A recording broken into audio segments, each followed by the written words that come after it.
नमस्कार साथियों, मैं विकास कुमार आप लोगों का स्वागत करता हूं विकास वाला पे। तो आज हम लोग देखने वाले हैं प्रीवियस ईयर पेपर के सीरीज में। आज जो ये प्रश्न है ये समांतर श्रेणी से है, जो कि 2025 में पूछा हुआ प्रश्न है। तो चलिए इसको देखते हैं, प्रश्न क्या है, इसको सबसे सटीक तरीका से कैसे सॉल्व कर पाएंगे। तो शुरू करते हैं।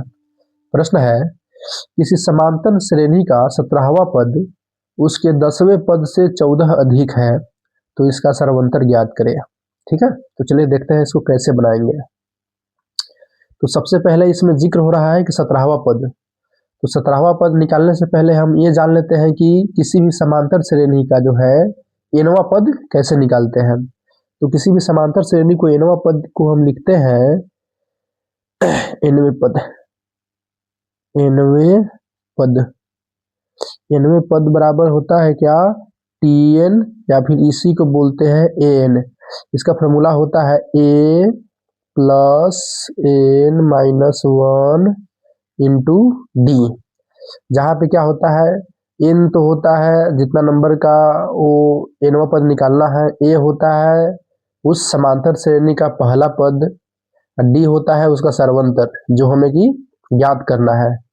ठीक है, तो हमें क्या क्या चाहिए, एक 17वां पद चाहिए और एक 10वां पद चाहिए।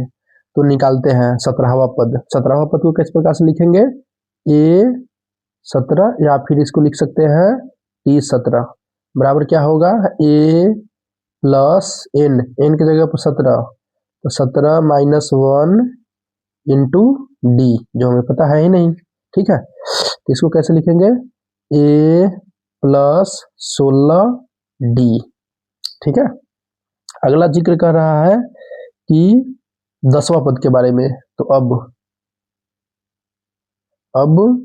क्या लिखेंगे, a10, या फिर इसी को लिख सकते हैं t10 बराबर क्या हो जाएगा, a प्लस 10 माइनस 1 मतलब n माइनस 1 इंटू डी, तो क्या हो जाएगा ये a प्लस 9d।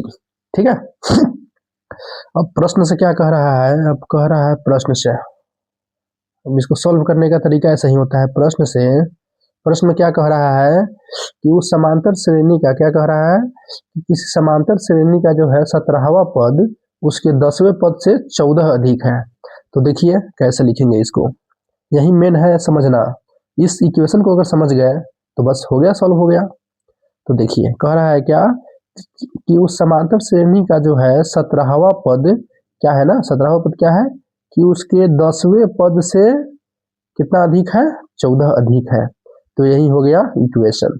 ठीक है, ये क्या हो गया मेरा इक्वेशन, और यहाँ पे a17 की जगह पे जो निकाले हैं वो रख देंगे, और a10 की जगह पे जो निकाले वो रख देंगे, और इस क्वेश्चन को सॉल्व कर देंगे तो क्या निकल के आ जाएगा, हमको d निकल के आ जाएगा। ठीक है, तो इसको सॉल्व करते हैं। और a17 की जगह पे क्या है, a plus 16d, a plus 16d is equal to a10 मतलब क्या, a प्लस 9d प्लस में 14 पहले से तो है ही।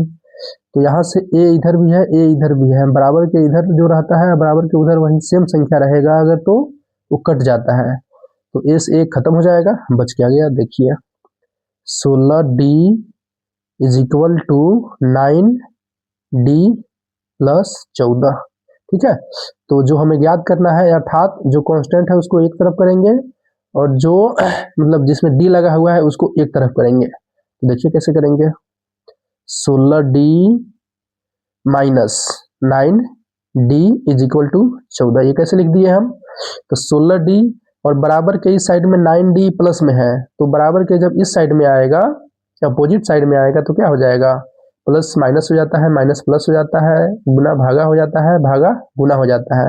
तो यहाँ पे प्लस था तो ये हो गया है माइनस। ठीक है, तो आगे देखिए 16d में से 9d चला जाएगा तो क्या बचेगा, 7d, 7d is equal to 14, इसीलिए d बराबर क्या आ जाएगा, 14/7, इकट के हो जाएगा 2, बराबर क्या हो जाएगा d। इसीलिए सार्वअंतर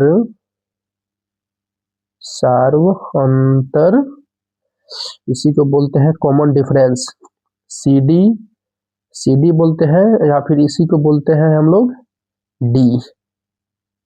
क्या हो जाएगा? 2। यही हो गया मेरा आंसर। अगर ये सॉल्यूशन दोस्तों समझ में आया हो तो लाइक एवं सब्सक्राइब जरूर करें। जय हिंद दोस्तों।